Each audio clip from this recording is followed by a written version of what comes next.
Hi hello ನಮಸ್ಕಾರ ವೀಕ್ಷಕರೇ, welcome to spotlight. ಪಯಣ ರೀಲಿಂದ ರಿಯಲ್ಗೆ. ನಾನು ನಿಮ್ಮ ಹರಿಣಿ ನಟರಾಜ್. ಸ್ಪಾಟ್ಲೈಟ್ ವೀಕ್ಷಕರೇ, ಇವತ್ತು ಕೂಡ ನಮ್ಮ ಜೊತೆ ಇದ್ದಾರೆ ಅಭಿಜಿತ್ ಅವರು. ಅವ್ರಿಗೆ ಬ್ರೇಕ್ ತಂದುಕೊಟ್ಟ ಸಿನಿಮಾ ಅಂದರೆ college hero. College hero cinema ಅವರಿಗೆ ಹೇಗೆ ಸಿಕ್ತು ಮತ್ತು ಅವರ ಪಾತ್ರ ಹಾಗೂ ಅವರ ಅನುಭವ ಹೇಗಿತ್ತು ಅಂತ ಈ ಸಂಚಿಕೆಯಲ್ಲಿ ನಾವು ತಿಳ್ಕೊಳ್ಳೋಣ. ಬನ್ನಿ, ಅವರನ್ನು ಕಾರ್ಯಕ್ರಮಕ್ಕೆ ಸ್ವಾಗತಿಸೋಣ. ಸರ್ ನಮಸ್ಕಾರ. ನಮಸ್ಕಾರ. ಕಾರ್ಯಕ್ರಮಕ್ಕೆ ಸ್ವಾಗತ. ಹೇಗಿದ್ದೀರಾ sir? Fine. Okay sir, college hero ಅಂತ ಒಂದು ಸಿನಿಮಾನ ಮಾಡ್ತೀರಾ, ಪ್ರಮುಖವಾದ ಪಾತ್ರದಲ್ಲಿ ಕಾಣಿಸ್ಕೊಳ್ತೀರಾ. ಅದು ನಿಮಗೆ ಹೇಗೆ ಸಿಕ್ತು ಮತ್ತು ಅದರ ಎಕ್ಸ್ಪೀರಿಯನ್ಸ್ ಹೇಗಿತ್ತು ಸರ್? ಅದು ಹೇಗೆ ಸಿಕ್ತು ಅಂದರೆ, ತೆನಾಲಿ ರಾಮಕೃಷ್ಣ ಪಾತ್ರ ಹೈದರಾಬಾದ್ ಶೂಟಿಂಗ್ ನಮಗೆ, ಹೌದು, ಅನ್ನಪೂರ್ಣ ಸ್ಟುಡಿಯೋದಲ್ಲಿ. ಅದನ್ನು ಮುಗಿಸ್ಕೊಂಡು ನಾನು ಇಲ್ಲಿ ಬ್ಯಾಂಗ್ಳೂರಿಗೆ ಬಂದೆ. ಖುಷಿಯಾಗಿತ್ತು ನನಗೆ. ಒಂದು ಒಳ್ಳೆ ಪಾತ್ರ ಮಾಡಿದೆ ಅನ್ನೋ ಒಂದು ಖುಷಿನಲ್ಲಿ ತೇಲಾಡ್ತಿದ್ದೆ. ಪೇಮೆಂಟ್ ವೈಸು, ಪಾತ್ರ ವೈಸ್ ಎಲ್ಲ ಖುಷಿಯಾಗಿತ್ತು. ಏನು ನನಗೆ ಅದೇ ಒಂದು ದೊಡ್ಡ ಹಬ್ಬ ನನಗೆ ಹೇಳ್ಕೊಂಡು ತಿರುಗಾಡಕ್ಕೆ. ಆ ಕಾನಿಷ್ಕ ಹೋಟ್ಲಿಗೆ ಹೋದೆ ನಾನು, ಇದನ್ನೆಲ್ಲ ಹಂಚ್ಕೊಳ್ಳೋಣ ಅಂತ. ಅಲ್ಲೊಂದು ನನಗೊಂದು ನ್ಯೂಸ್ ಕಾತಿತ್ತು ನನಗೆ. ಏನಂದರೆ, ಲೀಲಾವತಿ ಅವರು ಕಾಲೇಜ್ ಹೀರೋ ಒಂದು ಪಿಕ್ಚರ್ ಮಾಡ್ತಾ ಇದ್ದಾರೆ. ಮಗ ಹೀರೋ ವಿನೋದ್ ರಾಜ್ ಅವರು ಹೀರೋ. ಅದಕ್ಕೆ ಒಂದು ವಿಲನ್ ಕ್ಯಾರೆಕ್ಟರ್ ಬೇಕು, ಅದನ್ನ ನಿನ್ನೆ ಹುಡುಗಿ ಸೇರ್ಕಣೋ, ನೀನು ಭಾಳ ಬಂದು ಎಲ್ಲರೂ ಕೇಳ್ತಾ ಇದ್ರು. ಅವು ಕಾನಿಷ್ಕ ಹೋಟ್ಲು ಅಡ್ಡ ಅಂತ ಹೇಳಿದ್ದೆ ನಿಮಗೆ.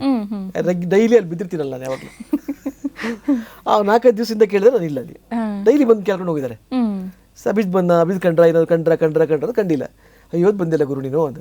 ನನಗೆ ಒಂದೇ ಸಲ ಆಕಾಶ ನೆತ್ತಿ ಮೇಲೆ ಬಿದ್ದಂಗೆ ಆಗೋಯ್ತು. ಹೌದಾ, ಅಯ್ಯೋ ಎಂಥ ಕೆಲಸ ಆಯಿತು ಸಿನಿಮಾ. ಆಮೇಲೆ ವಿನೋದ್ ರಾಜ್ ಹೀರೋ, ಲೀಲಾವತಿ ಅವ್ರ ಪ್ರೊಡ್ಯೂಸರು. ಎಲ್ಲಿದ್ದಾರೆ ಅವ್ರು? ಶ್ಯಾಮ್ ಪ್ರಕಾಶ್ ಅಂತ ಹೋಟ್ಲಿದೆ ಕಮಿಷನರ್ಸ್ ಹತ್ರ, ಅಲ್ಲಿ ಶ್ಯಾಮ್ ಪ್ರಕಾಶ್ ಹೋಟ್ಲ್ ಇತ್ತು. ಅಲ್ಲಿ ಅವರು ಉಳ್ಕೊಳ್ಳೋದು. ನಾನು ಎದ್ದಿ ಬಿದ್ದಿ ಹೇಗೆ ಓಡೋದನ್ನ ಗೊತ್ತಿಲ್ಲ, ಹೋದೆ. ಸರಿ ಇದ್ರು, ಶ್ಯಾಮ್ ಪ್ರಕಾಶ್ ಹೋಟೆಲ್ ಅವರು ಇದ್ರು, ಆಮೇಲೆ ವಿನೋದ್ ರಾಜ್ ಅವರು ಇದ್ರು, ಎಸ್ ನಾರಾಯಣ್ ಅವರು ಅಸೋಸಿಯೇಟ್ ಆಫೀಸರ್, ಹೌದು ಅವರು ಇದ್ರು. ಸರಿ ನಾನು ಹೋಗಿ ನಿಂತ್ಕೊಂಡೆ. ಹಿಂಗೆ ನೋಡಿದ್ರು, ಹಿಂಗೆ ನನ್ನ, ಅಯ್ಯಯ್ಯೋ ಎಂಥ ಕೆಲಸ ಆಯಿತು ಅಭಿಜಿತ್, ನೀನು ಬರಲಿಲ್ವಲ್ಲಪ್ಪ, ನೀನು ಸಿಕ್ಲಿಲ್ವಲ್ಲಪ್ಪ, ನೀನು ಎಂಥ ಕೆಲಸ ಆಯಿತು. ಅವ್ರು ತುಳು ಭಾಷೆಲಿ ಏನೋ ಮಾತಾಡ್ಕೊಂಡ್ರು, ತಾಯಿ ಮಗ, ನಮಗೆ ಬರ್ತಾ ಇಲ್ಲ ಭಾಷೆ. ನನಗೆ ಅವ್ರ ರಿಯಾಕ್ಷನ್ ನೋಡಿ ನಾನು ಮೋಸ್ಟ್ಲಿ ಇಲ್ಲ ಅಂತ ನನ್ನ ತಲೆಯಲ್ಲಿ ನಾನು ಆಗೋಯ್ತು, ನನ್ನ ಪ್ರಾಬ್ಲಮ್ ಆಯ್ತು, ಏನೋ ಆಯಿತು ಅಂತ. ಕೊನೆಗೆ ಎಸ್ ನಾರಾಯಣ್ ಅವರು ಹೊರ ಕರ್ಕೊಂಡ್ಬಂದು ಹೇಳಿದರು, ಇಲ್ಲ ಈ ಪಿಕ್ಚರ್ ಬಿಟ್ಬಿಡು, ನೀನು ಟ್ರೈ ಮಾಡಿದ್ವಿ, ಆ ಪಾತ್ರ ನೀನು ಸಿಕ್ಕಲಿಲ್ಲ, ಹಾಗಾಗಿ ಧೀರಜ್ ಹುಸೇನ್ ಅಂತ ಒಬ್ಬ ಆ್ಯಕ್ಟರ್ ಇದ್ದಾನೆ, ಅವ್ನು ಹಾಕ್ಕೊಂಡಿದ್ದೀವಿ, ಅವನು ಮಂಗ್ಳೂರು ಹುಡುಗ, ಹಾಕ್ಕೊಂಡಿದ್ದೆ, ಬಿಟ್ಬಿಡು. ಏನು ಬಿಟ್ಬಿಡೋದು, ಹೆಂಗೆ ಬಿಟ್ಬಿಡೋದು, ಸಾಧ್ಯ ಇಲ್ಲ ಸರ್, ಏನಾದ್ರು ಮಾಡಿ. ಇಲ್ಲಮ್ಮ, ಅದು ಆಗೋಯ್ತು, ಫಿಕ್ಸ್ ಆಗೋಯ್ತು, ನಾಳೆ ಬೆಳಿಗ್ಗೆ ಮುಹೂರ್ತ, ನಾಳೆ ಬೆಳಿಗ್ಗೆ ಪೂಜೆ, ಫಸ್ಟೇ ಆ್ಯಕ್ಷನ್ ಪ್ಲಾನ್ ಮಾಡಿದ್ದಾರೆ, ಆ ಸ್ಕೇಟಿಂಗಲ್ಲಿ ಫೈಟ್ ಮಾಡೋದು.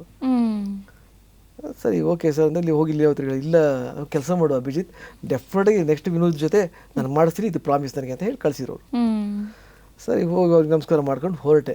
ವಿನೋದ್ ರಾಜ್ ಕೂಡ ನೋಡ್ತಾ ಇದ್ರಿ, ಏನಪ್ಪ ಇದು ಪಾಪ ಒಳ್ಳೆ ಆರ್ಟಿಸ್ಟ್, ಚೆನ್ನಾಗಿದ್ದಾನೆ, ಮಾಡ್ಬೋದಿತ್ತಲ್ಲ, ಬಟ್ ಕಾಲ ಮಿಂಚೋಗಿದೆ. ಸರಿ ನಾನು ಬಂದೆ, ಬಂದೆ, ನನಗೆ ಊಟ ಇಲ್ಲ, ತಿಂಡಿ ಸೇರ್ತಾ ಇಲ್ಲ, ಏನೂ ಸೇರ್ತಾ ಇಲ್ಲ. ನಿಮ್ಮ ಟಾರ್ಗೆಟ್ ಮಿಸ್ ಆಯ್ತಲ್ಲ, ಸ್ಕ್ರೀನ್ ಮಿಸ್ ಆಗೋಯ್ತಲ್ಲ ಅಂತ. ಒಳ್ಳೆ ವಿಲನ್ ಅಂತೆ ನಾನು. ಆಮೇಲೆ ವಿನೋದ್ ರಾಜ್ ಫುಲ್ ಹೆಸರು ಮಾಡಿ ಡ್ಯಾನ್ಸ್ ಹಿಟ್ ಆಗೋಗಿದೆ, ಎಂಥ ಕೆಲಸ ಆಯ್ತಲ್ಲ ಅಂತ ನಾನು ಶೇವ್ ಕೂಡ ಮಾಡಿಲ್ಲ. 3-4 ದಿನ ಗಡ್ಡ ಬಿಟ್ಕೊಂಡ್ಬಿಟ್ಟೆ. ಸರಿ ಬಂದು ಕಾಣಿಸ್ಕೊಂಡು ಸುಮ್ಮನೆ ಕೂತ್ಕೊಳ್ಳೋದು, ಸಿಗರೇಟ್ ಸೇದೋದು, ಕೂತ್ಕೊಳ್ಳೋದು, ಹಿಂಗೆ ಮಾಡ್ತಾ ಇದ್ದೆ. ಒನ್ ಫೈನ್ ಡೇ ಒಬ್ಬ ವ್ಯಕ್ತಿ ಬಂದು ಸ್ಕೂಟ್ರಲ್ಲಿ, ನಾನು ಕೂತಿದ್ದೆ, ಅಲ್ಲಿ ಸ್ಕೂಟ್ರ್ ಇಸ್ಕೊಂಡು ಬೈಲಿ ಅಂದರು. ಸರಿ ಏನು ಸರ್ ಅಂದೆ, ಪಾಪ ಇಲ್ಲಿ ಅಂದರು. ಸರಿ ಅವರು ರಾಜನ್ ಅಂತ ಅವ್ರ ಹೆಸರು. ಅವರು ಮುಂದೆ ಒಂದು ಸಿನಿಮಾ ನಾಯಕ ಅಂತ ಸಿನಿಮಾಕ್ಕೆ ಅವ್ರ ಪ್ರೊಡ್ಯೂಸರು, ವಿನೋದ್ ರಾಜ್ ನಾನು ಇಬ್ಬರು ಹೀರೋ ಸಪೇಜಾಗಿ. ನೆಕ್ಸ್ಟ್ ಅದು ಕರೆದ್ರು, ಸ್ಕೂಟರ್ ಹತ್ರ ಹೋದೆ. ಅರ್ಜೆಂಟ್ ಒಂದು 4-5 ಬಟ್ಟೆ ಇದೆ ಹಾಕೊಂಡ್ಬಿಟ್ಟು ಬನಶಂಕರಿ ಹತ್ರ ಒಂದು ಲೊಕೇಶನ್ ಇದೆ, ಅಡ್ರೆಸ್ ಹೇಳ್ತೀನಿ. ಅವಾಗೆಲ್ಲ ಇದಿಲ್ಲ, ಲೊಕೇಶನ್ ಹೇಳೋದಷ್ಟೇ, ಹುಡ್ಕೊಂಡು ಹೋಗ್ಬೇಕು ನೀವು. ಹಿಂಗೆ ಹೊತ್ಕೊಂಡ್ಬಿಟ್ಟು ತೋರಿಸುತ್ತಲ್ಲ, ಅವೆಲ್ಲ ಇಲ್ಲ. ಎಲ್ಲಿ ಇಳಿಬೇಕು, ಎಲ್ಲಿ ಹೋಗ್ಬೇಕು ಅಂತ ನಮ್ಮ ಹಣೆ ಬರೋದು. ನಾನು ಹೇಳಿದೆ, 4-5 ಜೊತೆ ಬಟ್ಟೆ ನಾನೇ ಇಟ್ಕೋಬೇಕು ಅಂದರೆ ಆ ಪಾತ್ರೆ ಎಂಥದ್ದು, ಯಾವುದು ಚಿಕ್ಕ ಪುಟ್ಟ ಪಾತ್ರೆ ಇರುತ್ತೆ. ಒಳ್ಳೆ ಪಾತ್ರ ಆಗಿದ್ರೆ ಅವರೇ ಕೊಡ್ತಾರೆ. ಚಿಕ್ಕ ಪಾತ್ರ ಅಂದರೆ ಮೋಸ್ಟ್ಲಿ ನಾವು ತೊಗೊಂಡು ಹೋಗ್ಬೇಕು ಅಂತ. ಇಲ್ಲ ಸರ್, ನಾನು ಬಟ್ಟೆ ಇಟ್ಕೊಂಡು ಬರೋಲ್ಲ, ನಾನು ಮಾಡಲ್ಲ ಬಿಡಿ ನಾನು ಪಾತ್ರ. ಆಯಿತು, ಒಂದು ಕೆಲಸ ಮಾಡಮ್ಮ, ನನ್ನ ಜೊತೆ ಬಾ, ಸ್ಕೂಟ್ರಲ್ಲಿ ಹೋಗ್ಲಿ. ಬಂದು ನನಗೆ ಮುಖ ತೋರಿಸಿ ಹೋಗ್ಬಿಡು. ಎಲ್ಲವತ್ತಿರು ಡೈರೆಕ್ಟ್ರು ಚಂದ್ರಹಾಸ್ ಆಳ್ವದ ಡೈರೆಕ್ಟ್ರು, ಎಸ್ ನಾರಾಯಣ್ ಅವ್ರು ಎಲ್ಲ ಕಾಯ್ತಾ ಇದ್ದಾರೆ, ಬಂದ್ಬಿಡು. ಸರಿ ಓಕೆ, ನಾನು ಸುಮ್ಮನೆ ಬೇಕಾದ್ರೆ ಬಂದು ಹೋಗ್ತೀನಿ. ಆಗ 12 ಗಂಟೆ 10 ನಿಮಿಷ 15 ನಿಮಿಷ ಆಗಿದೆ. ಸರಿ ಅವ್ರ ಗಾಡಿ ಕುತ್ಕೊಂಡೆ, ಹೊರಟ್ವಿ. ನನಗೆ ಒಂದು ಕಡೆ ಟೆನ್ಷನು, ಏನೋ ಮುಲಾಜಿಗೆ ಪಾಪ ಬೇಜಾರಾಗ್ತಾರೆ ಅಂತ ಪಾತ್ರ ಕೊಟ್ಟಿರ್ತಾರೋ ಏನೋ, ಮಾಡಲ್ಲ ಅಂದರೆ ಏನು ತಿಳ್ಕೊತಾರೋ ಏನೋ, ಮಾಡಿದರೆ ನನ್ನ ಕತೆ ಏನೋ ಗೊತ್ತಿಲ್ಲ. ಯಾಕಂದ್ರೆ ಅಲ್ಲಿ ಒಳ್ಳೆ ಪಾತ್ರ ಮಾಡ್ಬಿಟ್ಟಿನಿ, ತೆನಾಲಿ ರಾಮಕೃಷ್ಣ. ನಾಳೆ ಸ್ಕ್ರೀನ್ ಆಗುತ್ತೆ, ನಂಗೆ ಡೆಫಿನೆಟ್ ಒಳ್ಳೆ ಆಫರ್ ಬರುತ್ತವೆ. ಈ ಸಿನಿಮಾದಲ್ಲಿ ಮತ್ತೆ ಚಿಕ್ಕ ಪಾತ್ರ ಮಾಡ್ಬಿಟ್ರೆ ಹೆಂಗೆ ಅಂತ ಆ ಡೈಲಾಮದಲ್ಲಿ ಹೋದಾಗ ಐ ಥಿಂಕ್ 1 ಗಂಟೆ 10 ನಿಮಿಷ ಒಂದು ಕಾಲಾಗಿದೆ. ಇದೇ ಥರನೇ ಬ್ರೇಕ್ ಬಿಡೋ ಟೈಮ್. ಹೋಗ್ತಿದ್ದಂಗೆ ಡೈರೆಕ್ಟ್ರು ಬಂದರು ಎದುರುಗಡೆ. ಬರ್ತಿದ್ದಂಗೆ ಪಟ್ ಅಂತ ಹೋದ್ರು. ಹಿಂಗೆ ಎಲ್ಲ ಹೋಗ್ಬಿಟ್ಟಿದ್ದೆ ನೀನು ಅಂದರು. ಸರ್ ಎಲ್ಲೇ ಇದ್ದೀನಿ ಸರ್, ನೀವು ಒಳ್ಳೆ ಸುಮ್ಮನೆ ಸರ್, ಹೋಗು ಮೇಕಪ್ ಆಗೋ ನಿಂದೆ ಶಾರ್ಟ್ ಫಸ್ಟ್ ಶಾರ್ಟ್ ಅಂದರು. ಸರಿ, ಆಮೇಲೆ ಎಸ್ ನಾರಾಯಣ್ ಅವ್ರು ಬಂದರು, ಸಿಕ್ಕರು. ನೀನು ಏನು ಮಿಸ್ ಆಗಿತ್ತಲ್ಲ ಅದೇ ಪಾತ್ರ, ಭಾಳ ಖುಷಿಯಾಗೋಯ್ತು. ಫಸ್ಟ್ ಶಾರ್ಟು ಚೆನ್ನಾಗಿ ಪ್ರೂವ್ ಮಾಡ್ಕೊ, ಇದೆಲ್ಲ ಕಾದಿಯಾರೆ ಇದು ನೋಡಿ. ಸೇಮ್ ನನಗೆ ಮತ್ತೆ ಟಾಸ್ಕ್ ಏನಪ್ಪ ಅಂದರೆ 1:20 ಬ್ರೇಕ್ ಬಿಡಬೇಕು. 1 ಗಂಟೆಯಿಂದ 1:15 ನಮ್ಮ ಸಿನಿಮಾದಲ್ಲಿ ಬ್ರೇಕ್ ಇರುತ್ತೆ. ಒಂದು ಶಾರ್ಟ್ ತಂದೆ ಮುಂದೆ ಇಬ್ಬರು ಮಕ್ಕಳು. ಅವ್ರೇನು ಮಾಡಿದ್ರು, ಲೀಲಾವತಿಯವರು ಒಬ್ಬ ಮಗನ ಇಬ್ಬರು ಮಾಡಿಬಿಟ್ರು. ಇಬ್ರು ಕಾಲೇಜಲ್ಲಿ ಓದ್ತಾ ಇರ್ತಾರೆ, ಇಬ್ರು ವಿಲನ್ಸ್. ಸೊ ಹಾಗಾಗಿ ಸಪೋರ್ಟಿವ್ ಆಗಿರುತ್ತೆ ಅಂತ ಹೇಳಿ ತಂದೆ ನನ್ನೆಲ್ಲ ಹಾಕ್ಬಿಟ್ರು. ಆಯ್ತಾ, ಒಂದು ಡೈಲಾಗ್ ಏನಪ್ಪ ಅಂದರೆ, ನಾವು ನಿಮ್ಮ ಮಕ್ಕಳು ಡ್ಯಾಡಿ, ರಾಜಕೀಯದಲ್ಲಿ ನೀವು ಹೇಗೆ ಹೆಸರು ಮಾಡಿದ್ರು ಕಾಲೇಜಲ್ಲಿ ನಾವು ಆ ಥರ ಹೆಸರು ಮಾಡ್ತೀವಿ, ನೋಡ್ತಾ ಇರ್ತೀವಿ, ಪುಸ್ತಕ ತಿರ್ಸಿ ಹಿಂಗೆ ಹಾಕೊಂಡು ಮಾತಾಡೋ ಡೈಲಾಗ್.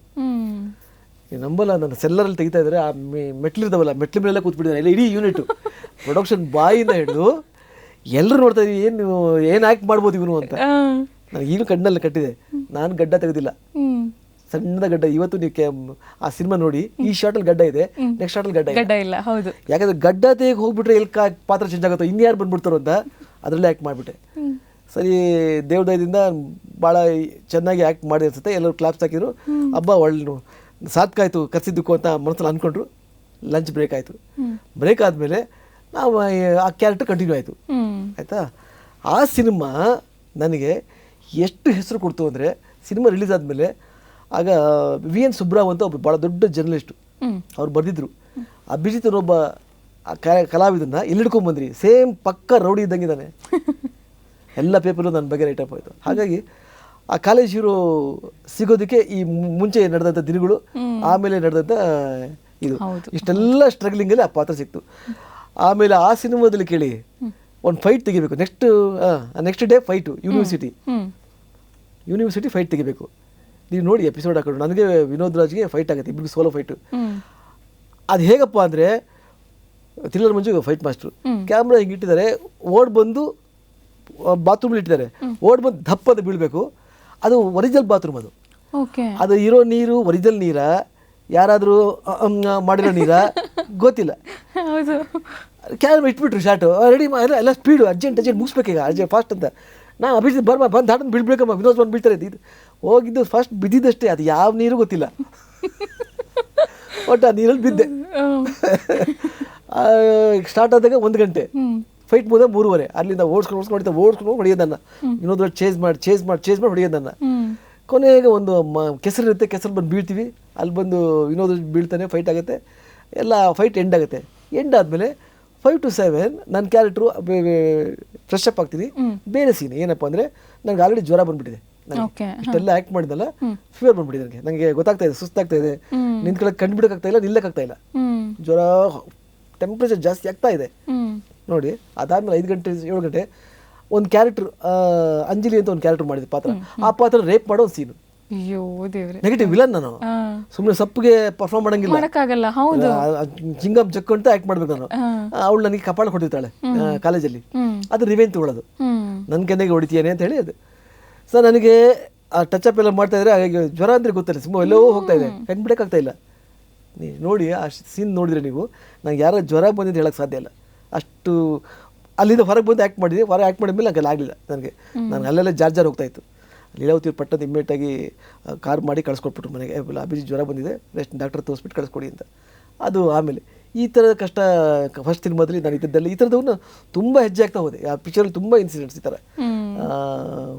ಒಂದು ಶಾರ್ಟಲ್ಲಿ ವಿನೋದ್ ರಾಜ್ಗೂ ನನಗೂ ಫೈಟ್ ಹಿಡ್ಬೇಕಾದ್ರೆ ಒಂದು ಶಾರ್ಟಲ್ಲಿ ಲೆಗ್ಗಲ್ಲಿ ಹೊಡಿಬೇಕು ವಿನೋದ್ ರಾಜು, ಅದು ಇಲ್ಲಿ ಬೀಳ್ಬೇಕು, ಇಲ್ಲಿಗೆ ಅದಕ್ಕೆ ಕೆಳಗೆ ಬಿದ್ದುಬಿಡ್ತು, ಅನ್ಕಾನ್ಷಿಯಸ್, ನಾನು ಎಚ್ಚರಣೆ ಇಲ್ಲ ಅದಕ್ಕೆ. ಸರಿ, ಮತ್ತೆ ಇಮ್ಮಿಡಿಯೇಟ್ ಅದು ಲಂಚ್ ಬ್ರೇಕ್ ಟೈಮೇ, ಅದಕ್ಕೆ ಬಂದು ಮತ್ತೆ ಟ್ರೀಟ್ ಮಾಡಿ ಹಾಸ್ಪಿಟ್ಲಿಗೆ ಕಳ್ಸೋಣ. ಬೇಡ ಎಚ್ಚರ ಆಯ್ತು ನನಗೆ, ಬೇಡ ಏನಿಲ್ಲ ಮೇಡಮ್, ಪರವಾಗಿಲ್ಲ ತಡ್ಕೋತೀನಿ ಅಮ್ಮ, ತಡ್ಕೋತೀನಿ. ಮತ್ತೆ ಯಾಕೆಂದರೆ ಪಾಪ ನಾನು ಹಾಸ್ಪಿಟ್ಲಿಗೆ ಹೋದರೆ ಶೂಟಿಂಗ್ ನಿಂತೋಗುತ್ತೆ, ಅವ್ರು ಇರೋದೇ 2 ಕಾಂಬಿನೇಷನ್, ಇಬ್ಬರೇ ಸೋಲೋ ಫೈಟ್ ತೆಗಿತಾರೆ ಕ್ಲೈಮ್ಯಾಕ್ಸ್. ಹಾಗಾಗಿ ಈ ಥರದ್ದೆಲ್ಲ ಭಾಳಷ್ಟು, ಅದು ಇಷ್ಟು ಸ್ಟ್ರೈನ್ನ ಒಂದು ಸಕ್ಸಸ್ ಕೊಟ್ಬಿಡ್ತು ನನಗೆ ಆ ಸಿನಿಮಾ. ಇದೆಲ್ಲ ಮರ್ತೋಯ್ತು ನನಗೆ, ಭಾಳ ದೊಡ್ಡ ಹಿಟ್ ನನಗೆ, ಭಾಳ ದೊಡ್ಡ. ಅಲ್ಲಿಂದ ನಾನು ಯಾವ ಹೀರೋ ಆದರೂ ಕೂಡ ನಾನು ವಿಲನ್. ಚೇಸಿಂಗ್ ಇರ್ತಿತ್ತು, ರೇಪ್ ಸೀನ್ ಇರ್ತಿತ್ತು, ಫೈಟ್ ಇರ್ತಿತ್ತು ಕನ್ಫರ್ಮ್. ಅಲ್ಲಿ ಕುಮಾರ್ ಬಂಗಾರಪ್ಪ ಹೀರೋ ಆದ್ರೆ ನಾನೇ, ಜಗ್ಗೇಶ್ ಹೀರೋ ಆದ್ರೆ ನಾನೇ, ವಿನೋದ್ ರಾಜ್ ಪಿಕ್ಚರ್ ಮಾಡಿರೋದಕ್ಕೆ ನಾನೇ, ಯಾರೇ ಹೀರೋ ಆಗಲಿ ಯಂಗ್ಸ್ಟರ್ಸ್ ನಾನೇ ವಿಲನ್. ಆ ಥರ ಒಂದು ಸಕ್ಸಸ್ ಕೊಟ್ಟು ಸಿಕ್ಕಾಪಟ್ಟೆ ಸ್ಪೀಡಾಗಿ ಓಡಿದೆ ನಾನು. Okay. ದಿನಕ್ಕೆ 2-3 ಪಿಕ್ಚರ್ ಮಾಡಕ್ಕೆ ಸ್ಟಾರ್ಟ್ ಆಗ್ಬಿಟ್ಟು ನಾನು. ಬೆಳಿಗ್ಗೆ ಒಂದು, ಮಧ್ಯಾಹ್ನ ಒಂದು, ರಾತ್ರಿ ಒಂದು, ಬಿಸಿ ಆಗ್ಬಿಟ್ಟು. ಎಷ್ಟು ಖುಷಿ ಇದೆ ಅಲ್ಲ ಸರ್ ಅದು, ಅಷ್ಟೆಲ್ಲ ಕಷ್ಟಪಟ್ಕೊಂಡು ಇಷ್ಟೆಲ್ಲ ಹೆಸರು ಪ್ಲಸ್ ಬಿಸಿ. ಹೌದು ಅಭಿಜಿತ್ ಬೇಕು ಅಂತ ಬಿಸಿ. ಅವಾಗೆಲ್ಲ ಮೊಬೈಲ್ ಇಲ್ಲ, ಏನಿಲ್ಲ. ಹುಡ್ಕೊಂಡು ಮನೆಗೆ ಬರೋರು, ಡೇಟ್ಸ್ ಮಾತಾಡೋರು, ಕೊಡೋರು, ಪೇಮೆಂಟ್ ಕೊಡೋರು, ಅಡ್ವಾನ್ಸ್ ಕೊಡೋರು.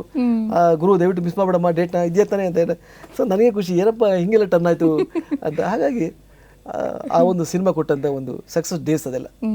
ಸರ್ ಇಷ್ಟೆಲ್ಲ ಮಾತಾಡ್ಬೇಕಾದ್ರೆ ಅಡ್ವಾನ್ಸ್ ಕೊಡ್ತಿದ್ರು ಮುಂಚೆನೆ ನಿಮಗೆ, ಡೇಟ್ಗಳನ್ನ ಬುಕ್ ಮಾಡ್ತಾ ಇದ್ರು. ಬಟ್ ಇದೆಲ್ಲ ನಡಿಬೇಕಾದ್ರೆ ಫಸ್ಟ್ ಟೈಮ್ ತಗೊಂಡಿದ್ದು 700 ರೂಪಾಯಿ, ಅದು ನೆನಪಿತ್ತಾ ಸರ್? ಅಲ್ಲ ಖಂಡಿತ, ಇವತ್ತೇ ಹೇಳಿ ನೆನೆಸ್ಕೊಂಡಿದ್ದೀನಿ ನಿಮ್ಮನ್ನ. ಇವತ್ತು 700 ರೂಪಾಯಿ ಜ್ಞಾಪಿಸ್ಕೊಂಡಿದ್ದೀನಿ. ಅದನ್ನೆಲ್ಲ ಮನೆಗೆ ಸಾಧ್ಯ ಇಲ್ಲ. ಅದು ತುಂಬಾ ದೊಡ್ಡದು ಅನ್ಸುತ್ತೆ. ತುಂಬಾ ದೊಡ್ಡ. ಯಾವತ್ತು ಹೇಳಿ, ಈಗ ಹೊಟ್ಟೆ ಹಸುವಾಗಿ ಇನ್ನೇನು ಬಿದ್ದೋಗಿ ತಿನ್ಬೇಕು, ಯಾರೋ ಬಂದು ಇಡ್ಲಿ ತಿನ್ನಿಸ್ತಾರೆ ನೋಡಿ. ನೀವು ನಾಳೆ ದೊಡ್ಡ ಇಡ್ಲಿ ಹೋಟ್ಲ್ ಇಟ್ಟಾಗ ಆ ಇಡ್ಲಿನೇ ಇರುತ್ತೆ ಜ್ಞಾಪಕ. ತುಂಬ ಕಣ್ ತುಂಬ 1000 ಇಡ್ಲಿ ಕಾಣ್ತಾ ಇರುತ್ತೆ, ಬಟ್ ಆ ಇಡ್ಲಿನೇ ಕಾಣೋದು. ಯಾಕಂದ್ರೆ ಅಲ್ಲಿಂದಾನೇ ತಾನೇ ನಾವು ಬಂದಿರ್ತೀವಿ. ಹಾಗಾಗಿ ನನಗೆ ಅದು ಯಾವತ್ತೂ ಮರೆಯಲ್ಲ ನಾನು ಅದೆಲ್ಲ. ಆ ದಿನಗಳು ಯಾವತ್ತೂ ಮರೆಯಲ್ಲ. ಇವಾಗ ನಾವು ಇದ್ದು ರೂಮಲ್ಲಿ ಇದ್ವಿ, 10x10 ರೂಮ್. ನಾನು ಇವತ್ತು ಸಾಯಂಕಾಲ ಹೋದ್ರೆ ನೋಡ್ಕೊಂಡೇ ಹೋಗ್ತೀನಿ ನಾನು. ನಾವು ಇದ್ದ ಜಾಗ ಅದು. ಹಾಗಾಗಿ ಅದು ದೇವ್ರು ಮೆಚ್ಚುವಂತ ಯಾಕೆ ಹಿಂದೆ ನಡ್ಕೊಂಡ್ ಬಂದಿದ್ದೆ, ಇವತ್ತು ಏನಾರು ಇರ್ಬೋದು, ಅಲ್ಲಿಂದ ಬಂದಿದ್ದೆ ಅಲ್ವಾ ನಾವು. ಹಾಗಾಗಿ ಅದನ್ನ ನಾನು ಯಾವತ್ತೂ ಮರೆಯಲ್ಲ. ಫಸ್ಟ್ ಸಿನಿಮಾ, ಫಸ್ಟ್ ಇಷ್ಟು ಹೆಸರು ಕೊಟ್ಟಿದ್ದ ಸಿನಿಮಾ ಅಂತಂದಾಗ ತುಂಬಾ ಸ್ಪೆಷಲ್ ಆಗೇ ಇರುತ್ತೆ. ಇನ್ನ ಇವ್ರ ಜೊತೆ, ಹೀರೋ ಜೊತೆ ನಿಮ್ಮ ಒಡನಾಟ ಇವಾಗ ಹೇಗಿದೆ, ಅವಾಗ ಹೇಗಿತ್ತು? ಲೀಲಾವತಿ ಅಮ್ಮನವ್ರದ್ದು ಇವತ್ತು ಫಸ್ಟ್ ಇಯರ್ದು ಫಂಕ್ಷನ್ ನಡೀತಾ ಇದೆ. ನಾನು ಅಲ್ಲಿರ್ಬೇಕಾಗಿತ್ತು. ಈಗ ನಾನು ಇದನ್ನ ಈಗ ಮುಗಿಸ್ಕೊಂಡು ಅಲ್ಲಿ ಹೋಗ್ತಾ ಇದ್ದೀನಿ. ವಿನೋದ್ ರಾಜ್ ಇವತ್ತಿಗೂ ನನಗೆ ಅಷ್ಟೇ ಕ್ಲೋಸ್ ಆಗಿದ್ದಾರೆ. ನಾನು ಕಂಡ್ರೆ ಅಷ್ಟೇ ಇಷ್ಟ. ಕಷ್ಟ ಸುಖ ಅಂದ್ರೆ ಫಸ್ಟ್ ಓಡ್ ಬರ್ತಾರೆ. ಬಹಳ ದೊಡ್ಡ ಹ್ಯೂಮನ್ ಬೀಯಿಂಗ್ ವಿನೋದ್ ರಾಜ್. ಬರೀ ಒಬ್ಬ ಆಕ್ಟರ್ ಅಷ್ಟೇ ಅಲ್ಲ, ಲೀಲಾವತಿ ಅಂತ ಒಬ್ಬ ದೊಡ್ಡ ಕಲಾವಿದ ಮಗ ಅಲ್ಲ. ಅವೆಲ್ಲವನ್ನು ಮೀರಿ ಒಬ್ಬ ಹ್ಯೂಮನ್ ಬೀಯಿಂಗ್. ಒಬ್ಬ ಕಷ್ಟ ಸುಖ ಅಂದ್ರೆ ಇಮ್ಮಿಡಿಯೇಟ್ ಓಡ್ ಬರ್ತಾನೆ. ಹಾಗಾಗಿ ಸಚ್ ಎ ವಂಡರ್ಫುಲ್ ಫ್ರೆಂಡ್. ದೊಡ್ಡ ಮನುಷ್ಯ. ಹೌದು ಹೌದು, ತುಂಬಾ ಸಿಂಪಲ್, ದೊಡ್ಡ ವ್ಯಕ್ತಿ. ಹೌದು, ಬಹಳ ಚೆನ್ನಾಗಿ ಬೆಳೆಸಿದ್ದಾರೆ ಮಗನ. ನಮ್ಮ ಲೀಲಾವತಿ ಅಮ್ಮ ತುಂಬಾ ಚೆನ್ನಾಗಿ ಬೆಳೆಸಿದ್ದಾರೆ. ಬೇಕಾದಷ್ಟಿದೆ ಅವರಿಗೆ, ಇಷ್ಟು ಗರ್ವ ಇಲ್ಲ, ಬೇಕಾದಷ್ಟಿದೆ ಅವರಿಗೆ. ಕಲಿಬೇಕು ನೋಡಿ, ವಿನೋದ್ ರಾಜ್ ನೋಡಿ ಕಲಿಯೋದಿದೆ. ಹೌದು ಹೌದು, ಒಳ್ಳೆ ಮಾತುಗಳನ್ನ ಹೇಳ್ತಿದ್ದಾರೆ. ಏನಕ್ಕಂದ್ರೆ ಎಷ್ಟೇ ಇದ್ರು ಏನೇ ಇದ್ರು ಡೌನ್ ಟು ಅರ್ತ್ ಇರಬೇಕು. ಅದು ಆ ಕಡೆ ಅದು ಅಲ್ಲಿ ಇರುತ್ತದು. ಬಟ್ ಅದು ಇಲ್ಲ ಯಾಕೆ ಜನಗಳ ಮುಂದೆ ಯಾಕೆ, ಅದು ನಮ್ದು ಈ ಕಡೆ ಬಂದಾಗ ಹೀಗೆ ಇರಬೇಕು. ಸಚ್ ಎ ವಂಡರ್ಫುಲ್ ಫ್ರೆಂಡ್, ತುಂಬಾ ಒಳ್ಳೆ ಮನುಷ್ಯ. ಸರ್, ಲೀಲಾವತಿ ಅಮ್ಮನವರೇ ಪ್ರೊಡ್ಯೂಸ್ ಮಾಡಿದ್ದು ಅಂತ ಹೇಳಿದ್ರಿ. ಪ್ರೊಡಕ್ಷನ್ ಹೇಗಿತ್ತು ಸರ್? ವಂಡರ್ಫುಲ್. ಆಮೇಲೆ ಅವರು ಎಷ್ಟು ಸಿನಿಮಾಗಳಲ್ಲಿ ಆಕ್ಟ್ ಮಾಡಿದ್ರು, ಎಷ್ಟು ಜನ ನಿರ್ಮಾಪಕರು ನೋಡಿದ್ರು. ಈಗ ಅವರು ನಿರ್ಮಾಪಕಿ ಆಗಿದ್ದಾರೆ. ಅವ್ರು ಯಾರೋ ಏನೋ ಆಗಿದ ಮಿಸ್ಟೇಕ್ಸ್ ಅವ್ರು ಮಾಡಂಗಿಲ್ಲ, ಮಾಡ್ತಾ ಇರ್ಲಿಲ್ಲ. ನಿಮ್ಗೆ ಹೇಳಿದಲ್ಲ, ನಿಮ್ಗೆ ಫಸ್ಟ್ ಆಫ್ ಆಲ್ ಅವತ್ತು ಫೀವರ್ ಬರ್ತಿದ್ದಂಗೆ ಅವರು ನನ್ನ ಇಮಿಡಿಯೇಟ್ ಕಳಿಸಿದ ರೀತಿ, ಒಬ್ಬ ಕಲಾ, ನಾನು ಇನ್ನೂ ಆಗ ಅಪ್ಕಮಿಂಗ್, ನನ್ನನ್ನು ಒಂಚೂರು ನೆಗ್ಲೆಕ್ಟು ಮಾಡ್ಬೋದಿತ್ತು. ಯಾವ ಮಾಡಿದೆ, ನಮ್ಮ ಸಿನಿಮಾದ ಕಲಾವಿದ ಅವ್ನು ಚೆನ್ನಾಗಿರ್ಬೇಕು ಅಂತ ಗಮನ ಇಟ್ಟು ಕಳಿಸ್ಕೊಟ್ಟಿದ್ದು, ಶೂಟಿಂಗ್ ಮುಗಿದ್ಮೇಲೆ ಪೇಮೆಂಟ್ ಕೊಟ್ಟಿದ್ದು, ಎವ್ರಿಥಿಂಗ್. ಒಬ್ಬ ತುಂಬಾ ಚೆನ್ನಾಗಿ ನಮ್ಮನ್ನ ಈ ಕ್ಷಣಕ್ಕೂ ನಾವು ಮರೆಯೋಕ್ಕಾಗಲ್ಲ, ಅಷ್ಟು ಚೆನ್ನಾಗಿ ನೋಡಿದ್ದು. ಆಮೇಲೆ ಕೆಲವೊಂದು ಸೀನ್ ಆಕ್ಟ್ ಮಾಡ್ಬೇಕಾದ್ರೆ ಬಂದು ಇನ್ನೊಂಚೂರು ಈ ತರ ಮಾಡಿ ಚೆನ್ನಾಗಿರುತ್ತೆ ಹೇಳ್ಕೊಟ್ಟಿದ್ದು, ಹೇಳ್ಕೊಡ್ತಾ ಇದ್ರು. ಆ ಚಿಂಗಮ್ ಜಗಿತೀನಿ ಆ ಸಿನಿಮಾದಲ್ಲಿ ಆಗ್ತಾ ಇರ್ತೀನಿ, ಅದು ಅವರೇ ಕೊಟ್ಟಿದ್ದು. ಚಿಂಗಮ್ ಜಗಿ ಚೆನ್ನಾಗಿರುತ್ತೆ, ಅದನ್ನ ಆ ಥರ ಮಾಡಿದ್ದು, ಆ ಥರ ಎಲ್ಲ ಒಂದು ಟಿಪ್ಸ್ ಎಲ್ಲ ಕೊಡ್ತಾ ಇದ್ರು. ಒಳ್ಳೆ ತಾಯಿ ಅಷ್ಟೇ. ಮೀನು ಭಾಳ ಇಷ್ಟ ಅವ್ರಿಗೆ. ಮೀನು ಮಾಡಿದಾಗೆಲ್ಲ ನನಗೆ ಕೇಳೋರು, ತಿಂತೀಯ ಅಭಿಜಿತ್? ಇಲ್ಲ ನಾನು ತಿನ್ನಲ್ಲ. ಮೀನು ತಿನ್ನಲ್ವಾ? ಇಲ್ಲೇ ಮೀನು ತಿನ್ಬೇಕು ಅವನು. ಆ ಥರ ಭಾಳ ಪ್ರೀತಿಯಿಂದ ಮಾತಾಡ್ಸೋರು. ಟೋಟಲಿ ಹೇಳಬೇಕು ಅಂದರೆ ತುಂಬ ಒಳ್ಳೆ ಕಲಾವಿದೆ. ನಾನು ತುಂಬ ಇಷ್ಟಪಟ್ಟಂಥ ಕಲಾವಿದೆ. ಒಂದು ಟೈಮಲ್ಲಿ ಅಶ್ವಥ್ ಲೀಲಾವತಿ ಅಂದರೆ ಫೇಮಸ್. ಅವರು ಅವ್ರನ್ನ ಕಣ್ಣೆದುರಿಗೆ ನೋಡ್ಕೊಂತ ಅವ್ರ ಸಿನಿಮಾದಲ್ಲಿ ನಾನು ಆ್ಯಕ್ಟ್ ಮಾಡೋದು ಅಂದರೆ ಇದೆಲ್ಲ ದೇವ್ರ ದಯ ಅಂತ ನಾನು ತಿಳ್ಕೊತೀನಿ. ಓಕೆ ಸರ್, ನಿಮ್ಮ ಮುಂದಿನ ಸಿನಿಮಾ ಚೈತ್ರದ ಪ್ರೇಮಾಂಜಲಿ ಅಂತ ಸಿನಿಮಾ ಮಾಡ್ತೀರಾ. ಇದರಲ್ಲಿ, ಈ ಸಿನಿಮಾದಲ್ಲಿ ಎಸ್ ನಾರಾಯಣ್ ಅವರು ಅಸೋಸಿಯೇಟ್ ಆಗಿದ್ರು, ಇದರಲ್ಲಿ ಡೈರೆಕ್ಟರ್ ಆದ್ರು. ಆ ಎಕ್ಸ್ಪೀರಿಯನ್ಸ್ ಹೇಗಿತ್ತು ಸರ್? ಅದಕ್ಕೆ ಚೈತ್ರದ ಪ್ರೇಮಾಂಜಲಿ ಮಾಡೋದು ಕಾರಣ ಅವರೇ. ಅವರು ಯಾವಾಗ ಇಲ್ಲಿ ಅಸೋಸಿಯೇಟ್ ಆಗಿದ್ರು, ಅಲ್ಲಿ ಡೈರೆಕ್ಟರ್ ಆದ್ರು. ಅವ್ರು ಈ ಶೂಟಿಂಗ್ ಟೈಮಲ್ಲಿ ಹೇಳಿದ್ರು, ಚೈತ್ರ ಪ್ರೇಮಲ್ಲಿ ಮಾಡ್ತಾ ಇದ್ದೀನಿ, ಅದರಲ್ಲಿ ಒಂದು ವಿಲನ್ ಕ್ಯಾರೆಕ್ಟರ್ ಇದೆ, ನೀನು ಮಾಡು ಅಂತ ಹೇಳಿದ್ರು. ಹಾಗಾಗಿ ಅದರಲ್ಲಿ ನನಗೆ ಕರೆದು ರಘುವೀರಿ ಪರಿಚಯ ಮಾಡಿಸಿ, ಸಂಪಂಗಿ ರಾಮನದ್ರ ಮನೆ ಇತ್ತು ಅವ್ರದ್ದು, ಅಲ್ಲಿ ಪರಿಚಯ ಮಾಡಿಸಿ ಪಿಕ್ಚರಲ್ಲಿ ಅದಕ್ಕೊಂದು ಅಡ್ವಾನ್ಸ್ ಕೊಡಿಸಿ, ಒಂದು ಅಡ್ವಾನ್ಸ್ ಕೊಡಿಸಿ ಪೇಮೆಂಟ್ ಫಿಕ್ಸ್ ಮಾಡಿ ಕಳಿಸ್ಕೊಟ್ರು. ಇಲ್ಲಿ ಹೈಲೈಟ್ ಹೇಳ್ತೀನಿ ಗೊತ್ತಿ, ಇದು ಚೈತ್ರದ ಪ್ರೇಮಲ್ಲಿ ನನ್ನ ಕ್ಯಾರೆಕ್ಟರ್ ಇಂಟ್ರಡಕ್ಷನ್ ಬಂದ ಸಿನಿಮಾದಲ್ಲಿ ನಾನೊಬ್ಬ ಕುದುರೆನ ಪಳಗಿಸಿ ಓಡಿಸುವಂತ ಒಂದು ಕ್ಯಾರೆಕ್ಟರ್. ಅಂದ್ರೆ ಒಬ್ಬ ಎಸ್ಟೇಟ್ ಓನರು, ಅವನು ಕುದುರೆನ ಚೆನ್ನಾಗಿ ಕಂಟ್ರೋಲ್ ತಗೊಂಡು ಓಡಿಸ್ಕೊಂಡು ಬರೋದು, ಅದು ಶಾರ್ಟ್. ನನಗೆ ಕುದುರೆ ಓಡ್ಸಕ್ ಬರಲ್ಲ. ಅದು ಕುದುರೆ ಹೈಟ್ ಇದೆ, ಕುದುರೆ ನಿಲ್ಸ್ಬಿಟ್ಟಿದ್ದಾರೆ ಕುದುರೆನ. ಏನಂದ್ರೆ ಇಲ್ಲಿಂದ ಹಿಂಗೆ ತನ್ನಾಗಿ ಕುದುರೆ ಹಿಂಗೆ ಓಡ್ ಬರ್ಬೇಕಿಗೆ ಕ್ಯಾಮ್ರಾ ಇಟ್ಟಿದ್ದಾರೆ, ಔಟ್ ಇರ್ತೀನಿ ನಾನು. ಆಕ್ಷನ್ ಅಂದ್ರೆ ಹಿಂಗೆ ಓಡಿಸ್ಕೊಂಡು ಕ್ಯಾಮ್ರಾ ಮುಂದೆ ಬಂದು ಔಟ್ ಹೋಗ್ಬೇಕು ನಾನು. ಇದು ಶಾರ್ಟ್. ಕ್ಯಾಮ್ರಾ ಕುತ್ಕೊಂಡಷ್ಟೇ ನಾನು ನೋಡಿ ಅದು ಗೊತ್ತಿಲ್ಲ ನನಗೆ ಯಾವುದೋ ಒಂದು ಯಾವುದೋ ರಾಜ್ಕುಮಾರ್ ಅವರು ಹೇಳ್ತಾ ಇರ್ತಾರೆ, ಯಾವುದೋ ಒಂದು ಕಾಣೋ ಶಕ್ತಿ ನಮ್ಮನ್ನು ಕರ್ಕೊಂಡು ಹೋಗುತ್ತೆ, ಕೈ ಹಿಡಿಯುತ್ತೆ, ಕಾಪಾಡುತ್ತೆ ಅಂತ ಹೇಳ್ತಿರ್ತಾರೆ. ನನಗೂ ಜೀವನದಲ್ಲೂ ಅದೇ ಆಗಿದ್ದು. ನನಗೆ ಗೊತ್ತಿಲ್ಲ ಕುದುರೆ ಓಡಿಸೋ ಇಟ್ಸ್ ನಾಟ್ ಈಸಿ. ಹೌದು ಹೌದು. ಕುದುರೆಗೆ ಒಂದು ಶಕ್ತಿ ಏನಪ್ಪಾ ಅಂದ್ರೆ ಕುದುರೆ ಮೇಲೆ ಕೂತಿದ್ದಂಗೆ ಗೊತ್ತಾಗ್ಬಿಡುತ್ತೆ ಇವ್ನು ರೈಡರ್ ಅಲ್ಲ ಅಂತ. ಓಕೆ. ಅದು ಕೆಡು ಬಿಡುತ್ತದು. ನೀವು ಕರೆಕ್ಟಾಗಿ ಕುತ್ಕೊಂಡು ಓಡಿಸ್ಲಿಲ್ಲ ಅಂದ್ರೆ ಕೆಡು ಬಿಡುತ್ತದು. ಅದಕ್ಕೆ ಇಷ್ಟ ಆಗ್ಲಿಲ್ಲ ಅಂದ್ರೆ ಬಿಡಿಸ್ಬಿಡುತ್ತದು. ಅದು ಓಡಿಸ್ಬೇಕು. ಅದಕ್ಕೆ ಕುದುರೆಗೆ rider must be good. Sir ನಾನು ಕುತ್ಕೊಂಡೆ ಅವ್ನು ಹಿಂದ್ಗಡೆ ಕುದುರೆ ಓನರ್ ಇದ್ದಲ್ಲ ಅವ್ನು ಹಿಂಗೆ ಅಂದ, ಹಿಂಗೆ ಕುದುರೆ ಹೊಟ್ಬಿಡ್ತು. ನಾನು ಓಡಿಸಿ ಹಿಂಗೆ ಇಟ್ಕೊಂಡು ಭಯದಲ್ಲಿ ಓಡ್ಬೋದು ಚೆನ್ನಾಗಿರಲ್ಲ, ವಿಲನ್ ಅಲ್ಲ. ಹಿಂಗೆ ಓಡ್ತಾ ಹಿಂಗೆ ಅನ್ಕೊಂಡು ಓಡಿಸಿದ್ದೀನಿ ಕುದುರೆನ. ಬಿದ್ದು ಏನೋ ಹಾಕೊಳ್ಳಿ ಕ್ಯಾಮ್ರಾ ಮುಂದೆ ಹಿಂಗೆ ಕಾಣ್ಬೇಕು ನಾನು ಅಂತ. ನೋಡಿ ಆ ಶಾಟ್ ಇದೆ ನೋಡಿ, ಇಲ್ಲೂ ಓಡಿ ಕ್ಯಾಮ್ರಾ ಮುಂದೆ ಹೋಗ್ಬಿಡ್ತು. ನಾನು ಕ್ಯಾಮ್ರಾ ಪಾಸ್ ಆಗ್ತಿದ್ದಕ್ಕೆ ಫಸ್ಟ್ ಕುದುರೆ ನಿಲ್ಲಿಸ್ಬೇಕು ನಾನು. ಗೊತ್ತಿಲ್ಲ ಕುದುರೆ ತಗೊಂಡೋಗಿಲ್ಲ ನೋಡ್ರೆ ಅಂತ ಫಸ್ಟ್ ಕುದುರೆ ಇಳಿದು ಆಮೇಲೆ ನಿಧಾನಕ್ಕೆ ಫ್ರೀ ಬ್ರೇಕ್ ಟೈಮಲ್ಲಿ ಅಲ್ಲಿ ಟೈಮಲ್ಲೆಲ್ಲ ಒಂಚೂರು ಕುದುರೆ ಮೇಲೆ ಕುತ್ಕೊಳ್ಳೋದು, ಇಳಿಯೋದು, ಕಂಟ್ರೋಲ್ ಹೆಂಗೆ ಮಾಡೋದು, ಅಲ್ಲಿ ಲಾಕ್ ಮಾಡೋದು, ಹಾಗೆ ಹಂತ ಕಲಿತೆ. ಕಾಲೇಜ್ ಹೀರೋ ಸಿನಿಮಾ ಆದಮೇಲೆ ನಿಮಗೆ ಹೇಳಿದ್ರಿ ವಿಲನ್ ಆಗೇನೆ ನಾನು ಬುಕ್ ಆಗ್ತಾ ಇದ್ದೆ ಅಂತ. ಅವಾಗ ನಿಮಗೆ ಅನಿಸ್ಲಿಲ್ವಾ ನಾನು ಬ್ರ್ಯಾಂಡ್ ಆಗ್ತಿದ್ದೀನಿ ಅಂತ? ಇಲ್ಲ ಅನಿಸ್ಲಿಲ್ಲ. ನಾನು ಫಸ್ಟ್ ನಾನು ಐ ವಾಂಟ್ ಟು ಬಿಕಮ್ ಬಿಸಿ ಅಲ್ವಾ. ನಾನು ಪಿಕ್ಚರ್ಗಳು ಬೇಕಿತ್ತು, ನನಗೆ ಸಿನಿಮಾಗಳು ಮಾಡಬೇಕಿತ್ತು. ನಾನು ಹೇಳಿದೆ ನಾನು ಯಾವುದೇ ಯಂಗ್ಸ್ಟರ್ ಹೀರೋ ಆದರೂ ನಾನು ವಿಲನ್ ಆಗ್ತಾ ಇದ್ದೆ. ಸೊ ಹಾಗೆ ನನಗೆ ಖುಷಿ ಇತ್ತು ನನಗೆ. ಸರ್ ನಾನು ಮಾಡಬೇಕು ಅಂತ. ಇನ್ನೊಂದು ಏನಪ್ಪ ಅಂದರೆ ಇನ್ನೂ ಒಳ್ಳೊಳ್ಳೆ ಪಾತ್ರ ಬೇಕು ಅಂತ ಅನಿಸ್ತಾ ಇತ್ತು ಅಂತ ನೆಗೆಟಿವ್ ಆಗಿ ನಾನು ಫಿಕ್ಸ್ ಆಗಿದ್ದೆ. ನನಗೆ ಯಾವುದೇ ಕಾರಣಕ್ಕೂ ಹೀರೋ ಆಗಬೇಕು ಅನ್ನೋ ಆಲೋಚನೆ ಎಲ್ಲೂ ಬಂದಿಲ್ಲ ನನಗೆ. ಹೀರೋ ಆಗಬೇಕು ಅನ್ನೋ ಆಲೋಚನೆ ಬಂದಿದೆ ಕೆ.ವಿ. ಜಯರಾಮ್ ಅವ್ರಿಗೆ. ರಂಜಿತಾ ಒಂದು ಸಿನಿಮಾ ಮಾಡಿರು. ಹೌದು ಹೌದು ಹೌದು. ಆ ಸಿನಿಮಾದಲ್ಲಿ ಅವ್ರಿಗೆ ಆ ಫೀಲ್ ಬರೋಕ್ಕೆ ಕಾರಣ ನಾನು ವಿಲನ್ ಪಾತ್ರ ಮಾಡ್ಕೊಂಡು ಬರ್ತಾ ಇದ್ನಲ್ಲ, ಆ ಸಿನಿಮಾದಲ್ಲಿ ಒಂದು ಪಾತ್ರ ಗಂಡನ ಪಾತ್ರ ಬಂದು ಸ್ವಲ್ಪ ವಿಲನ್ಶಿ ಇರುತ್ತೆ.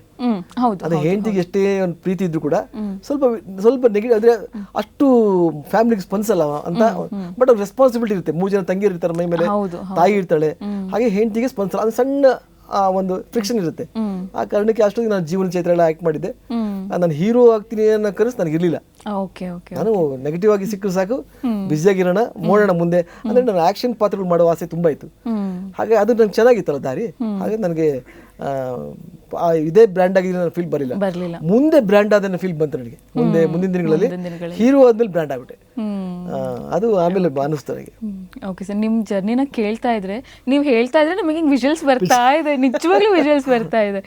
ಸರ್, ಎಸ್ ನಾರಾಯಣ್ ಅವರು ಅಸೋಸಿಯೇಟ್ ಆಗಿದ್ರು, ಇವಾಗ ಡೈರೆಕ್ಟರ್ ಆಗಿದ್ದಾರೆ. ಅವ್ರ ಡೈರೆಕ್ಷನ್ ಬಗ್ಗೆ ಏನು ಹೇಳ್ತೀರಾ? ವೆರಿ ಕಮಿಟ್ಮೆಂಟ್, ತುಂಬ ಕಮಿಟ್ಮೆಂಟ್, ಕಾನ್ಫಿಡೆನ್ಸ್, ನೋ ಡೌಟ್ಸ್.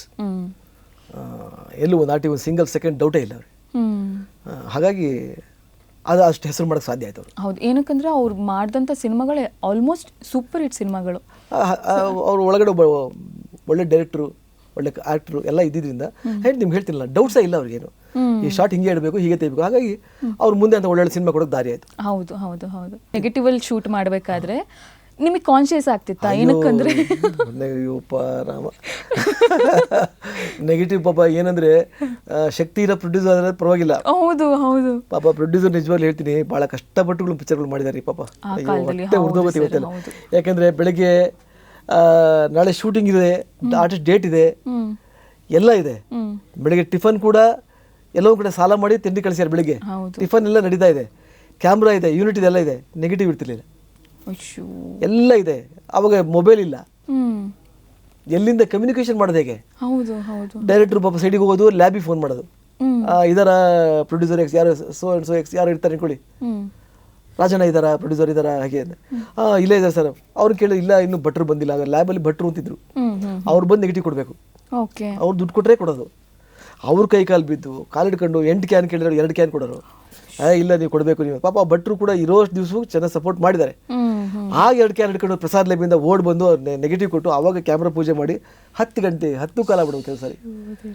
ಅದು ನೋಡ್ತಾ ಇರೋದು. ಅವಾಗ ಡೈರೆಕ್ಟ್ರಿ ಟೆನ್ಷನ್ ಇರೋದು. ಒಂದು 400 ಅಡಿ ಒಂದು ಕ್ಯಾನ್, 1 ಮೂರ್ ಆದ್ರೆ ಹೋಯ್ತಲ್ಲ. ಯಾಕಂದ್ರೆ ತಂದಿರೋದೇ ಪಾಪ ನೆಗೆಟಿವ್ ಕಷ್ಟಪಟ್ಟು ತಂದಿದ್ದಾರೆ. ಇಲ್ಲಿ ನಾವು ಇಷ್ಟ ಬಂದಾಗ ಆಕ್ಟ್ ಮಾಡ್ಬಿಟ್ರೆ 2 ಸಲ ಅಲ್ಲ 3 ಸಲ ಪಕ್ಕಾ ಮಾನಿಟರ್ ಮಾಡೋರು. ಓಕೆನಾ ಮಾನಿಟರ್ ಓಕೆನಾ, ಟೇಕ್ ಮಾಡ್ಬೋದಾ? ಹಾ ಸರ್ ಅಂದಾಗ ನಮ್ಗೆ ಎಷ್ಟು ಭಯ. ಟೇಕ್ ಮಾಡ್ಬೇಕು ಅಂದ್ಬಿಟ್ರೆ ಹೋಯ್ತು, ಕೊಂದೇ ಬಿಡೋರು ಬಂದು ಡೈರೆಕ್ಟ್ರು. ಅವ್ರಿಗೆ ಪ್ರೊಡ್ಯೂಸರ್ ಟೆನ್ಷನ್, ಅವ್ರಿಗೆ ಉತ್ತರ ಹೇಳ್ಬೇಕು. ಕ್ಯಾನ್ ಇಲ್ಲ ಅಂದ್ರೆ ಹೇಳ್ತಾರ ನಾಳೆ. ಹೀಗಾಗಿ ನಮ್ಮ ಮೇಲೂ ಪ್ರೆಷರ್ ಇರೋದು. ಸೊ ನಾವು ಕಾನ್ಫಿಡೆಂಟ್ ಆಗಿ ಮಾಡಬೇಕು, ಡೈಲಾಗ್ ಕುಡಿಸ್ಕೋಬೇಕು, ತಪ್ಪಂಗಿಲ್ಲ. ಯಾಕೆ ಅಲ್ಲಿ ಬರ್ದಿರೋ ಡೈಲಾಗ್ ಹೇಳ್ಬೇಕು. ಆಮೇಲೆ ಅಲ್ಲಿ ದೊಡ್ಡ ಆರ್ಟಿಸ್ಟ್ ಇದ್ರೆ ಅವರಿಗೆ ಮ್ಯಾಚ್ ಆಗ್ಬೇಕು. ಅಕಸ್ಮಾತ್ ಅವ್ರ ಮಿಸ್ಟೇಕ್ ಇರೋ ನಾವು ಕ್ಯಾರಿ ಮಾಡ್ಕೊಂಡು ಹೋಗ್ಬಿಡ್ಬೇಕು. ಸರ್ ನೀವು ತಪ್ಪು ಹೇಳಿದ್ರಿ ಸರ್ ಹೇಳಂಗಿಲ್ಲ, ನಿಲ್ಸಂಗಿಲ್ಲ, ಹೇಳಂಗೂ ಇಲ್ಲ, ನಿಲ್ಸಂಗೂ ಇಲ್ಲ. ಯಾಕೆ ನಾವೇ ಕಣ್ಣಿಗೆ ಕಾಣೋದು, ಕತ್ತಕಾಗಿ ಬರ್ತೀರಾ ಇಡಿಯಟ್ಸ್ ಅಂತ ಬೈದ್ಬಿಡೋರು, ಅವ್ರಿಗಂತೂ ಬಯಕಾಗಲ್ಲ, ನಮಗೆ ಬೈಯೋರು. ಹೀಗಾಗಿ ಈ ಥರದ್ದೆಲ್ಲ ಕಾಂಪ್ಲಿಕೇಶನ್ಸು ಆ ಟೈಮಲ್ಲಿ ಆಗ್ತಿತ್ತು. ನೆಗೆಟಿವ್ ಕಾಲದಲ್ಲಿ ಮಾತ್ರ ಪಾಪ ಅಯ್ಯೋ ರಾಮ, ಎಷ್ಟೋ ಸಲ ಡೈರೆಕ್ಟ್ರು ಅವರೇ ಕೈ ಇಟ್ಕೊಂಡ್ಬಿಡೋರು, ಸ್ಟಾರ್ಟ್ ಕ್ಯಾಮ್ರಾ ಆಫ್ ಅವರೇ ಮಾಡೋರು, ಹೇಳೋ ಲೇಟರ್ ಇನ್ನೊಂದು 10 ಅಡಿ ಹೋಗ್ಬಿಡುತ್ತೆ ಅಂತ. ಎಲ್ಲ ಸ್ಟಾರ್ಟ್ ಅನ್ಸಕ್ಕೆ ದುಡ್ಡು ಹೋದಂಗೆ ಅದು ಬರ್ರ ಹೊಡೋದು. 400 ಅಡಿ 10,000 ರೂಪಾಯಿ ಆಗ. 10,000 ರೂಪಾಯಿ ಅಂದ್ರೆ ಆ ಟೈಮಲ್ಲಿ ಬಾಬಾ. ಅದಕ್ಕೆ ಹೇಳೋದು ಎಷ್ಟೋ ಪ್ರೊಡ್ಯೂಸರ್ಗಳನ್ನ ನೋಡ್ತಾ ಇದೀವಿ, ಬಹಳ ಕಷ್ಟಪಟ್ಟು ಸಿನಿಮಾಗಳು ಮಾಡಿದ್ದಾರೆ, ಬಹಳ ಕಷ್ಟಪಟ್ಟು ಪ್ಯಾಷನ್ ಇತ್ತು ಸಿನಿಮಾ ಮಾಡಬೇಕು, ಒಂದು ಒಳ್ಳೆ ಸಿನಿಮಾ ಮಾಡಬೇಕು ಅಂತ. ಎಲ್ಲರೂ ಅಷ್ಟೇ ಕಷ್ಟಪಡೋರು ಆಗ, ಒಳ್ಳೆ ಸಿನಿಮಾ ಮಾಡಬೇಕು, ಒಳ್ಳೆ ಸಿನಿಮಾ. ಅದರಲ್ಲಿ 1 ಟೇಕ್ ಆರ್ಟಿಸ್ಟ್ 2 ಟೇಕ್ ಆರ್ಟಿಸ್ಟ್ಗಳಂತನೂ ಇರೋರು ಅವಾಗ ಅಂತ ಕೇಳ್ಪಟ್ಟಿದ್ವಿ. 1 ಟೇಕ್ 2 ಟೇಕ್ 10 ಟೇಕ್ ಆರ್ಟಿಸ್ಟ್ಗಳು ಇದ್ರು ಆಗ. ಅವ್ರು ನಾಕೊಂಡಾಗ ಭಾಳ ಮೈಯೆಲ್ಲ ಕಣ್ಣಾಗಿರೋರು ಅಂದವ್ರು ಬಂದ್ಬಿಟ್ರೆ, ಇವ್ರು ಸೈಕಲ್ ಹತ್ಬಿಡ್ತಾರೆ ಸ್ಟ್ಯಾಂಡ್ ಹಾಕೊಂಡು ಅಂತ ಗೊತ್ತಾಗ್ಬಿಟ್ರೆ ಭಾಳ ಕೇರ್ಫುಲ್ ಆಗಿ ಡೈರೆಕ್ಟ್ಗಳು ತಮ್ಮ ಟ್ಯಾಲೆಂಟ್ ಯೂಸ್ ಮಾಡಿ ಮಾಡೋರು. ಓಕೆ, ನರೇಷನ್ಸ್ ಎಲ್ಲ ಕೊಟ್ಟಾಗ ನಿಮಗೆ ಮುಂಚೆನೆ ಅಂದ್ರೆ ಟೇಕ್ ತಗೊಳಕ್ಕಿಂತ ಮುಂಚೆನೆ ನೀವೆಲ್ಲ ರಿಹರ್ಸಲ್ಸ್ ಮಾಡ್ಕೋತಿದ್ರಿ, ಅದೆಲ್ಲ ಮಾಡೋರ ಅವಾಗ? ಮಾಡ್ಲೇಬೇಕಲ್ಲ, ನೀವು ನೆಗೆಟಿವ್ ಉಳಿಬೇಕು ಅಂದ್ರೆ ಮಾಡ್ಲೇಬೇಕು. ಹೌದು, ಮಾನಿಟರ್ ಕರೆಕ್ಟ್ ಆಗ್ಬಿಟ್ಟು ಡೈರೆಕ್ಟರ್ ಟೈಟ್ಲಿ ಬೀಳುತ್ತೆ. ಅವ್ರ ಟೈಟ್ಲಿ ಬಿದ್ದಾಗ ಅವ್ರು ಚೆನ್ನಾಗಿರ್ಬೇಕು ಸಿನಿಮಾ, ಇಲ್ಲಿ ಯಾವ್ದು ಕತೆ ಹೇಳಂಗಿಲ್ಲ. ಸೊ ಮಾನಿಟರ್ ಚೆನ್ನಾಗಿ ಬರ್ಬೇಕು, ಸೀನ್ ಚೆನ್ನಾಗಿ ಬರ್ಬೇಕು. ಸೊ ಡೈರೆಕ್ಟರ್ಗೂ ಕೂಡ ತುಂಬಾ ಕಷ್ಟದ ಕೆಲಸ ಇತ್ತು. ಹೌದು ಹೌದು, ಎಲ್ಲವನ್ನೂ ನೋಡ್ಕೊಂಡು ನಿಭಾಯಿಸ್ಬೇಕು ಅವರು, ಇಡೀ ಟೀಮ್. ಹೌದು ಹೌದು ಹೌದು, ಅವ್ರು ಕಷ್ಟ ಆಯ್ತು, ತುಂಬಾ ಕಷ್ಟ ಆಯ್ತು ಅವ್ರು ಕೂಡ. ಬ್ಯಾಲೆನ್ಸ್ ಮಾಡುವಾಗ ಸಾಯಂಕಾಲ ಉತ್ತರ ಹೇಳ್ಬೇಕಲ್ಲ ಪ್ರೊಡ್ಯೂಸರ್ಗೆ. ಹೌದು, ಲೆಕ್ಕ ಕೊಡ್ಬೇಕಲ್ಲ. ನೀವು ಅಭಿಜಿತ್ ಚೆನ್ನಾಗಿ ಮಾಡಿಲ್ಲ, ಇನ್ನೊಬ್ಬ ಚೆನ್ನಾಗಿ ಮಾಡಿದ ಕತೆ ಹೇಳಂಗಿಲ್ಲ. ಹೌದು, ನೀವೇನ್ ಮಾಡ್ತಿದ್ರಿ, ನೀವು ಹೇಗೆ ಮಾಡಿದ್ರಿ ಅಂತ. ಹೌದು, ಹಾಗೆ ಅವ್ರಿಗೂ ಪಾಪ ತುಂಬಾ ಕಾಂಪ್ಲಿಕೇಶನ್ಸ್ ಇತ್ತು. ಹಾಗೆ ಇದ್ರ ಮಧ್ಯೆ ಒಂದು ಒಳ್ಳೆ ದೊಡ್ಡ ಹಿಟ್ ಆಗಿದೆ ಸಿನಿಮಾಗಳು. ಹೌದು, ಬಹಳ ದೊಡ್ಡ ಹಿಟ್ಗಳಾಗಿದೆ, ವರ್ಷಾನ್ಗಟ್ಲೆ ಓಡಿದ ಸಿನಿಮಾಗಳಿದೆ ಆ ಟೈಮಲ್ಲಿ. ಹೌದು ಹೌದು ಹೌದು. ಇಷ್ಟೊತ್ತು ನಮ್ಮ ಜೊತೆ ಕೂತ್ಕೊಂಡು ಇಷ್ಟೆಲ್ಲ ಟೈಮ್ ಕೊಟ್ಟು ಮಾತಾಡಿದಕ್ಕೆ ತುಂಬಾ ಧನ್ಯವಾದಗಳು ಸರ್. Thank you. ನಿಮ್ಮ ಜೊತೆ ಮಾತಾಡೋದಕ್ಕೂ ಬಹಳ ಖುಷಿ ಆಯಿತು. Thank you sir. ಸೊ ವೀಕ್ಷಕರೇ, ನೋಡಿದ್ರಲ್ಲ, ಕಾಲೇಜ್ ಹೀರೋ ಹಾಗೂ ಚೈತ್ರದ ಪ್ರೇಮಾಂಜಲಿ ಸಿನಿಮಾ ಬಗ್ಗೆ ಸಾಕಷ್ಟು ವಿಚಾರಗಳನ್ನ ನಾವು ತಿಳ್ಕೊಂಡ್ವಿ. ನಾನಂತೂ ಈ ಸಂಚಿಕೆನ ತುಂಬಾನೇ ಎಂಜಾಯ್ ಮಾಡಿದೆ, ನೀವು ಕೂಡ ಎಂಜಾಯ್ ಮಾಡಿರ್ತೀರಾ ಅಂತ ಅನ್ಕೊಂತೀನಿ. ಹಾಗಾದರೆ ನಿಮ್ಮ ಭೇಟಿ ಮುಂದಿನ ಸಂಚಿಕೆಯಲ್ಲಿ. ಅಲ್ಲಿವರೆಗೂ ಉದಯ ಕಾಮಿಡಿ ನೋಡ್ತಾ ಇರಿ, ನಗ್ತಾ ಇರಿ. ಸ್ಪಾಟ್ಲೈಟ್.